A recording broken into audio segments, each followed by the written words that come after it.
नमस्कार दोस्तों, ज्योतिष के इस सफर में आपका स्वागत है। मैं हूं गौरव वशिष्ठ और आप देख रहे हैं नो योर प्लैनेट्स। आज हम एक ऐसे योग की चर्चा करेंगे जो हमें सिखाता है कि जीवन की कठिनाइयां और चुनौतियां भी अप्रत्याशित रूप से सफलता का द्वार खोल सकती हैं। जी हाँ, हम बात कर रहे हैं विपरीत राजयोग की। यह वो योग है जो मुश्किल लगने वाले ग्रहों की स्थिति से बनता है, लेकिन परिणाम स्वरूप जातक को जीवन में संघर्ष के बाद राजाओं जैसी सफलता, धन और मान सम्मान दिलाता है।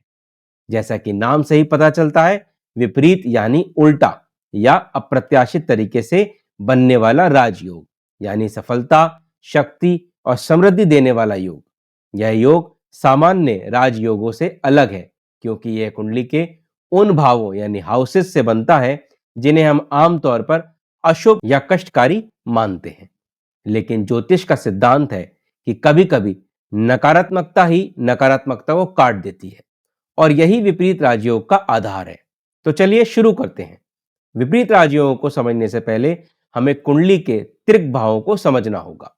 वैदिक ज्योतिष में लग्न कुंडली के छठे, आठवें और 12वें यानी 6th हाउस, 8th हाउस और 12th हाउस को त्रिक कहा जाता है, जिसका मतलब है जो आमतौर पर खराब भाव माने जाते हो। छठा भाव यानी 6th हाउस, यह रोग, ऋण, शत्रु, कंपटीशन, मुकदमेबाजी और दैनिक संघर्ष का भाव है।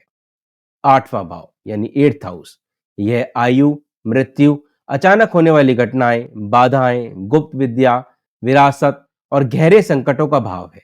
12वां भाव यानी 12th हाउस, यह व्यय, खर्च, हानि, अलगाव, विदेश यात्रा, हॉस्पिटल या जेल और मोक्ष का भाव है। आमतौर पर इन भावों के स्वामी यानी लॉर्ड्स की दशा या स्थिति अच्छी नहीं मानी जाती, लेकिन जब ये लॉर्ड्स एक विशेष परिस्थिति में आते हैं तो वे अपनी नकारात्मकता को नष्ट करके शुभ फल देने लगते हैं।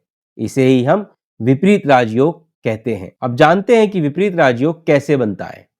विपरीत राजयोग तब बनता है जब किसी त्रिक भाव यानी छठे, आठवें या 12वें भाव का स्वामी किसी दूसरे त्रिक भाव यानी छठे, आठवें या 12वें भाव में स्थित हो। यानी जब 6th हाउस का लॉर्ड 8th या 12th हाउस में हो, या 8th हाउस का लॉर्ड 6th या 12th हाउस में हो, या 12th हाउस का लॉर्ड 6th या 8th हाउस में हो, तब यह विपरीत राजयोग बनता है। लेकिन एक महत्वपूर्ण शर्त है कि लग्नेश बली होना चाहिए। इस योग के प्रभावी होने के लिए इन भावों के स्वामी कमजोर जैसे नीच या अस्त नहीं होने चाहिए और शुभ ग्रहों से दृष्ट या युत हो तो और भी बल मिलता है। हालांकि इसके दो नियम हैं। एक तो लग्नेश बली होना चाहिए, दूसरा त्रिक भाव का स्वामी दूसरे त्रिक भाव में होना चाहिए। अब जानते हैं विपरीत राजयोग के प्रकार और उनके फल के बारे में।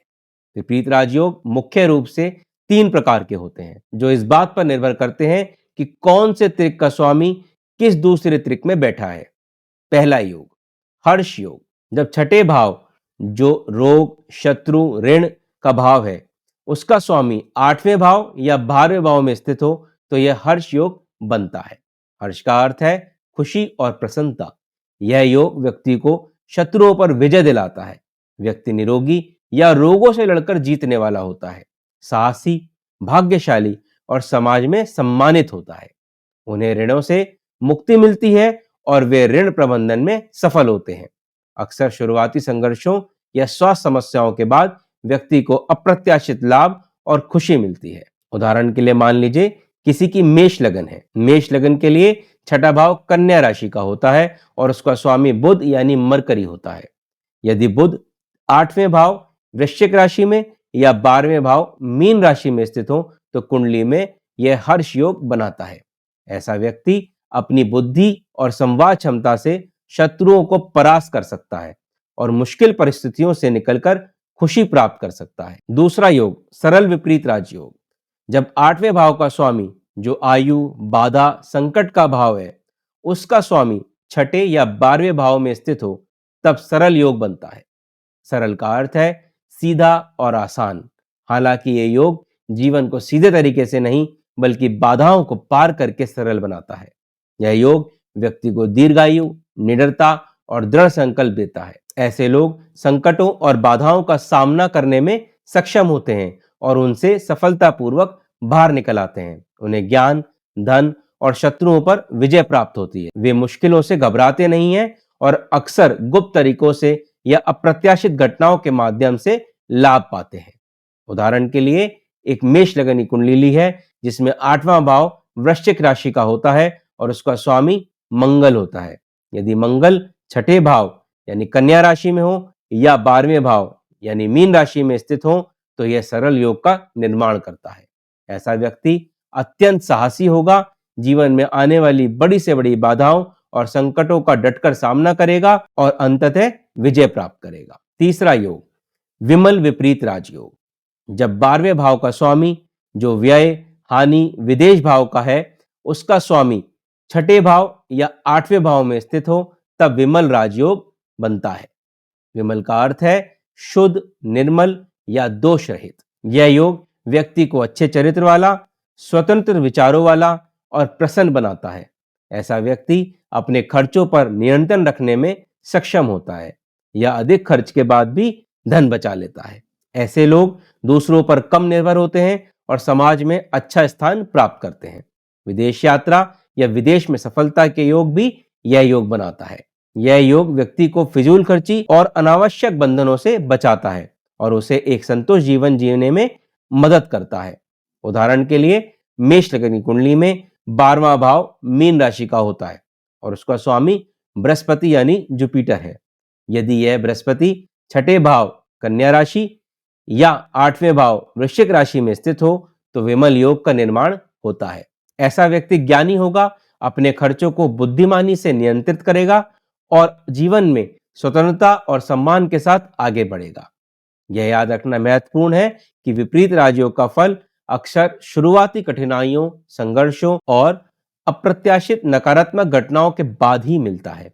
यह कष्ट के बाद मिलने वाला मीठा फल जैसा है। इस योग का पूर्ण फल संबंधित ग्रह की महादशा या अंतरदशा में अधिक अनुभव होता है। साथ ही ग्रह कितना बलवान है, यानी अपनी राशि में है या मित्र राशि में है या उच्च का होकर बैठा है और उस पर किन ग्रहों की दृष्टि है, यह भी परिणाम को प्रभावित करता है।